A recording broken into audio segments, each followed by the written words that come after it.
I think, like, the main things that I search for in, like, searching for someone that I could be in a relationship with would be, like, their personality would have to be, like, compatible with mine, meaning, like, I would want them to care about, like, the same fundamental things. Like, for example, I would want, like, family to be a big aspect of their life, and I would want them to care about their friends because I care about my friends.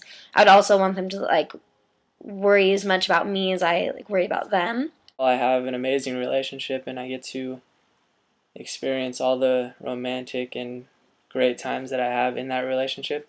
I also have a relationship where I have fun and I get to live young and still have a great time.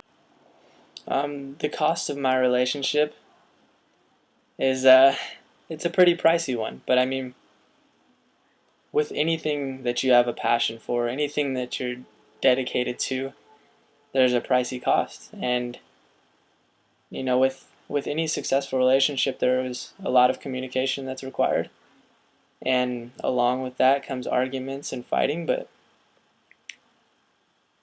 that's just kind of what comes along.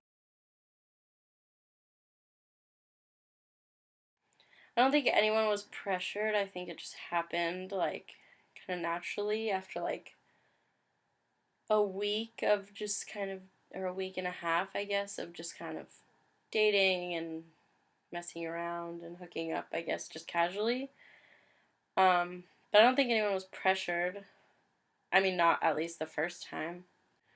At some points, yeah, I mean, there were definitely times when he wanted to and I didn't, and when times when he wanted to, or when I wanted to and he didn't, but equitable, not really. He really wanted to be intimate a lot, and I was like, not that I didn't want to, I just like kind of wanted to like slow down a little bit. Okay.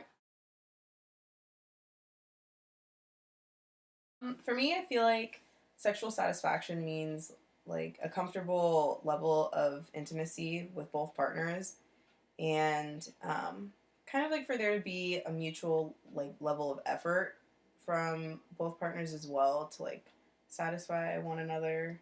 So for me, like in my own relationship, I know sometimes they'll kind of be like an off balance with things where like for me, I like things to be a bit more intimate, and that's not always the case.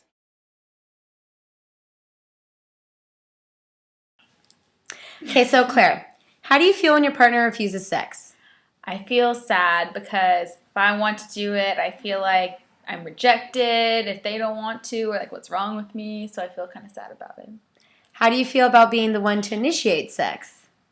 Awkward because I'd like when someone else, because then I'm reassured that they want to, and then I don't feel like I could be rejected. So yeah.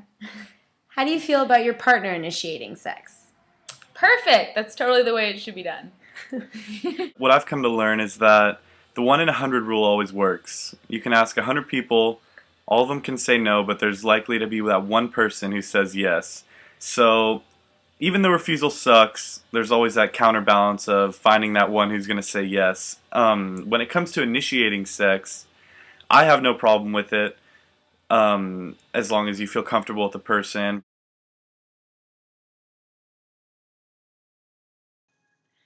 I personally have not cheated on anyone, but I have been cheated on. I was in a long distance relationship. Apparently, that wasn't working out for him. So, my opinion on cheating is if you feel the need to cheat, maybe you shouldn't be in a relationship.